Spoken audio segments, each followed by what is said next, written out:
We are back here on Conversations on the Couch, and Larry, we have a wonderful guest. We do. We are so fortunate to have Marilyn Harris with the Black Chamber of Commerce. Right. And we're going to find out a little bit about the chamber as well as Marilyn's background and whatever we can garner in 5 minutes. Well, I've been the executive director slash president slash CEO, pick one, of the Black Chamber, Beaufort County Black Chamber of Commerce for about 14 months. Wow. And so I came to Beaufort by way of retirement. Obviously, it's the one thing that I've truly failed in life. But so I came from my background is that I've spent almost 40 years in federal service. I worked my way up from a commissary employee to the rank of 4-star general, civilian rank of 4-star general, working in the Pentagon. Wow. And I also worked for the House of Representatives on the House Appropriations Committee as a congressional investigator. And I circled back to the Department of Veterans Affairs to support the very people I started out with in the Department of Defense, Department of the Army. Where did you grow up, and how did you get to Beaufort specifically? Right. Okay, so I'm going to say this. I'm going to give you the bumper sticker version. Okay. I grew up in Ashland, Virginia. Got I was 10 miles north of Richmond, and I left at age 19, and I married my college sweetheart, and he was ROTC. Yep. And he was ahead of me in college. I dropped out, followed him, went back to school 10 years later. Somewhere along the line, managed to earn 3 master's degrees, raise 3 children, and do all the things that I did along the way, 10 years in Europe working. And then I decided to retire to Beaufort. And again, and as if there wasn't. And had the opportunity, I was honored to be asked to join the Black Chamber at a time when it was dealing with some issues, some management issues a couple of years ago. What's the mission statement? I'm so glad you asked. Thank you.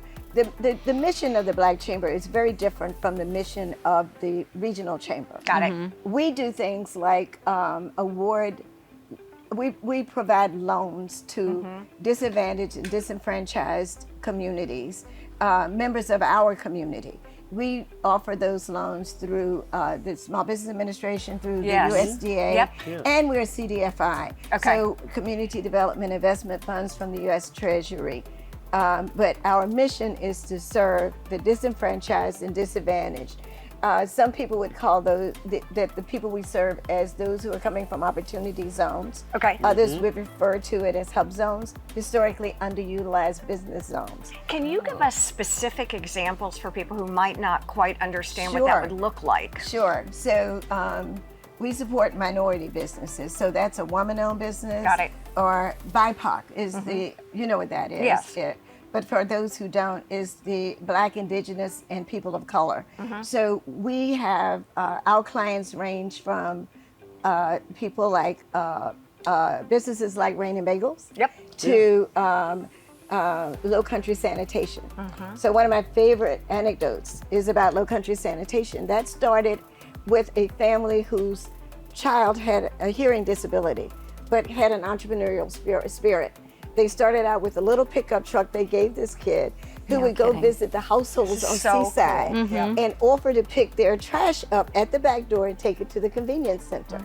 And so he did so well that, they started charging, a small fee, came to the Black Chamber to get a loan. They couldn't have gotten a loan anyplace else. Wow. And bought their first waste management truck. Wow. And so they now have a fleet, and they probably employ more minorities in the St. Helena, Beaufort area than anyone else. Wow. And their Aside from the funding, of our building. Do my favorite success. Look at us. Yeah. We're I all, know. I'm again, so it's so interested. different than what I had imagined. So we run the South Carolina Housing Repair Program. Excuse me, is our only grant program.